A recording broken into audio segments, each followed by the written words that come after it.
Hello বন্ধুরা, আশা করি তোমরা সকলে খুব খুব খুব ভালো আছো। আর আমিও কিন্তু ভীষণ ভালো আছি।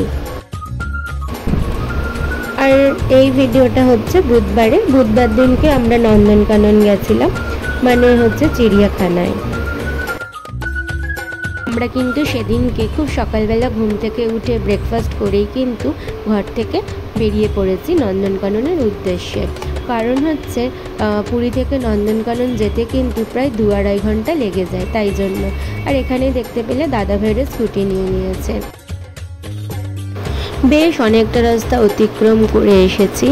আর যেদিনকে আমরা নন্দনকানন যাচ্ছিলাম সেদিনকে কিন্তু ভারী গরম ছিল, প্রচণ্ড গরম লাগছে। তাই জন্য এসেই এখানে আমরা গাড়িটা পার্কিং করে আর শসা খেতে শুরু করে দিয়েছিলাম।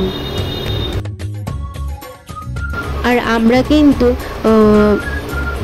ঠিক 2-2.5 ঘন্টার মধ্যেই কিন্তু চলে এসেছি নন্দনকাননে। এসে দেখলাম যে ভালোই কিন্তু মোটামুটি ভেতরটা ভিড় আছে।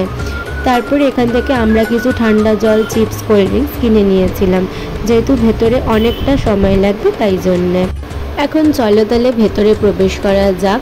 আর তোমাদেরকে একটুখানি ভালোভাবে আমি বাইরের কিছু ফটোস দেখিয়ে দিচ্ছি। আর এখানে কিছু রুলসও আছে, সেগুলো তোমাদের সঙ্গে একটু শেয়ার করে দিলাম।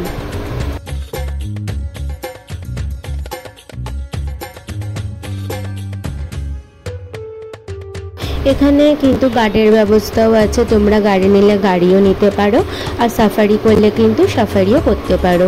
আর তোমাদের যদি ইচ্ছা না করে তাহলে কিন্তু তোমরা পায়ে হেঁটেও কিন্তু পুরোটা দেখতে পারো চিড়িয়াখানাটা। আর আমরা এখানে গাড়ি আর সাফারি করেই ঘুরবো। তো আমরা এখানে সব কিছু মিলিয়ে যখন বুকিং করলাম তখন পড়লো 2200 টাকা। তারপর যখন ভেতরে আমরা প্রবেশ করব, এখন নতুন নিয়ম হয়েছে, কোনো খাওয়ার জলের বোতল নিয়ে যাওয়া যাবে না, প্রবেশ করা যাবে না। আর যে জলের বোতল, খাওয়ার যে আমরা নিয়ে যাব, পার বোতলে 50 রুপিস করে ওখানে জমা দিতে হবে কাউন্টারে। তারপর যথারীতি আমরা সব ফর্মালিটিসগুলো করে নিলাম। তারপরে বলেছে যে বোতলগুলো আবার রিটার্ন করে ওদের কাছে জমা দিলে তাহলে 50 রুপিসগুলো আবার রিটার্ন করে দেবে। আমাদের টোটাল 4-5টা বোতল ছিল, 250 মতো লেগেছে। তারপরে সব ফর্মালিটিস কমপ্লিট করার পর এখন আমরা ভেতরে প্রবেশ করব। আর চিনি দেখো কারোর হাত ধরবে না, ও একা একাই যাচ্ছে। আর সবাই আমরা আস্তে আস্তে কিন্তু ভেতরে প্রবেশ করছি।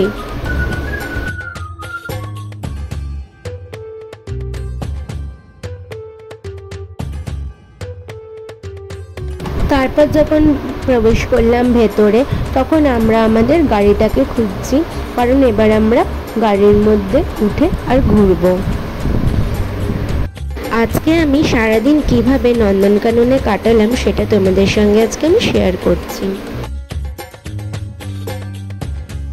আর মাথার ওপরে প্রচণ্ড রোদ্দুর, দেখতেই পাচ্ছ। আর সামনে যে গাড়িটা দাঁড়িয়ে আছে সেই গাড়িটাতে কিন্তু আমরা উঠবো এখন।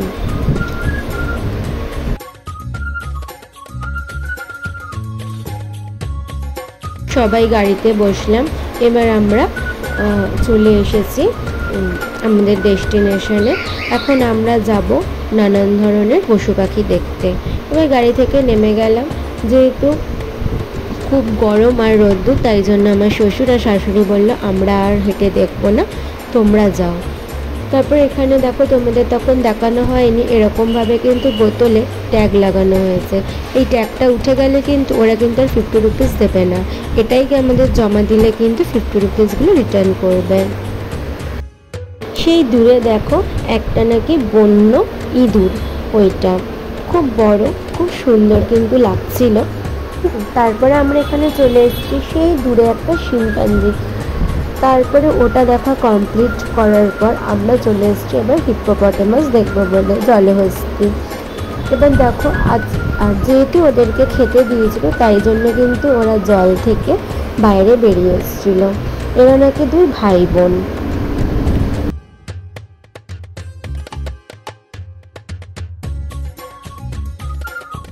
এবার আমরা এই ডাইনোসরের মুখ দিয়ে প্রবেশ করব নাকি, তাহলে ভেতরে অনেক কিছু আমরা দেখতে পারবো, যেরকম নাকি শুনলাম সাপ টাপ অনেক কিছু। তো চলো তাহলে যাওয়া যাক, ভেতরে প্রবেশ করব এবার আমরা। আর এবছর যখন নন্দনকাননে গেলাম তখন দেখলাম আই লাভ নন্দনকাননটা নতুন করে করা হয়েছে। তো চলো এবার আমরা ভেতরে প্রবেশ করি।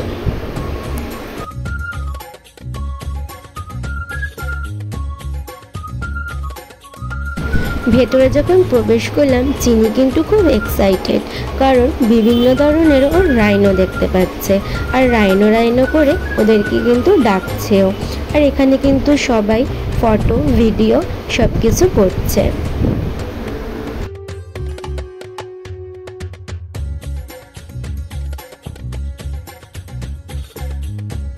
আজ যখন প্রবেশ করলাম আরও ভেতরে, তখন বিভিন্ন ধরনের সাপ, তারপরে কচ্ছপ, অনেক কিছু কিন্তু আমরা কিন্তু দেখেছি।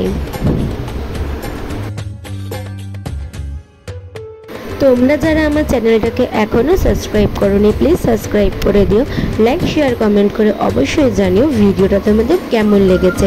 আর তোমরা কে কে নন্দনকানন গেছো অবশ্যই কিন্তু কমেন্ট করে জানিও। তো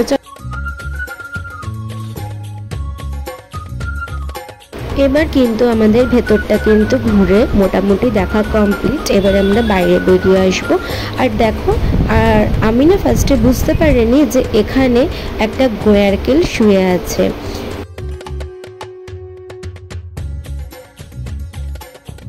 আর এখানে কিন্তু অনেক ধরনের কিন্তু কুমির ছিল। তারপর আমাদের দেখা কমপ্লিট হয়ে গেল। এবার কিন্তু আমরা বেরিয়ে চলে এসেছি। তারপরে আবার আমরা গাড়ি করে এবার আমাদের ডেস্টিনেশন হলো, এবার আমরা সাফারি করব। সেই দূরে দেখতে পাচ্ছ আমাদের বাস দাঁড়িয়ে আছে, সেই বাসে করে কিন্তু আমরা এবার সাফারি করব। তারপরে যখন সবাই বাসে উঠে গেলাম আমাদের সাফারি শুরু হয়ে গেল। তারপরে প্রথমেই আমাদের দেখাবে টাইগার সাফারি। তারপরে আমরা কিন্তু এবার টাইগার সাফারিটা করব। আমি যখন এর আগে সাফারি করেছিলাম তখন কিন্তু বাসগুলো এরকম ছিল না। এবার কিন্তু বেশ সুন্দর করেছে বাসগুলো, প্লাস আবার এসিও করেছে। টাইগার সাফারিতে কিন্তু আমাদের টাইগারের দেখা মেলেনি।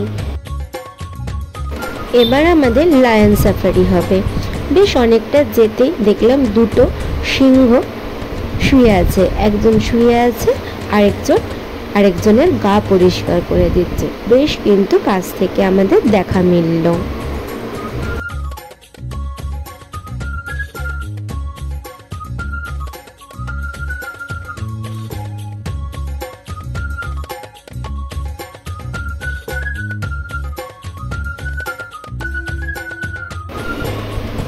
তারপরে সিংহ মামা আমাদের যেন মনে হচ্ছে রাস্তা চিনিয়ে চিনিয়ে নিয়ে যাচ্ছে। দেখো ওরা ঠিক আমাদের আগে আর আমরা কিন্তু ঠিক পেছনে আমাদের বাসটা। আমার একটা ফিলিংস আসছিল যেরকম ডিসকভারি চ্যানেলে দেখায় সেরকম।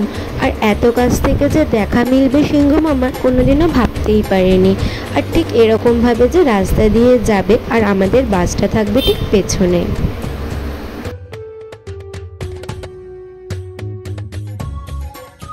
এবার আমাদের লায়ন সাফারি শেষ, এবার আমাদের বিয়ার সাফারি হবে। তো চলো এবার আমাদের বিয়ার দেখার পালা। ঢুকতেই বিয়ারের দেখা মিলে গেল।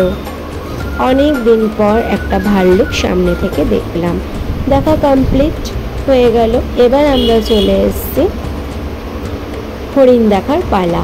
হরিণও দেখতে এসে দেখলাম হরিণরা সব রাস্তা ক্রস করছে, সাথে পুরো একটা হরিণের পাল। কারণ হচ্ছে এখন ওদের খাওয়ার সময়, যেহেতু খাবার দিচ্ছে সব হরিণরা একসাথে মিলেমিশে খাওয়া দাওয়া করছে। এবার কিন্তু আমাদের সাফারি শেষ। এবার আমরা কিছুটা পায়ে হেঁটে ঘুরে ওখান থেকে বেরিয়ে পড়লাম।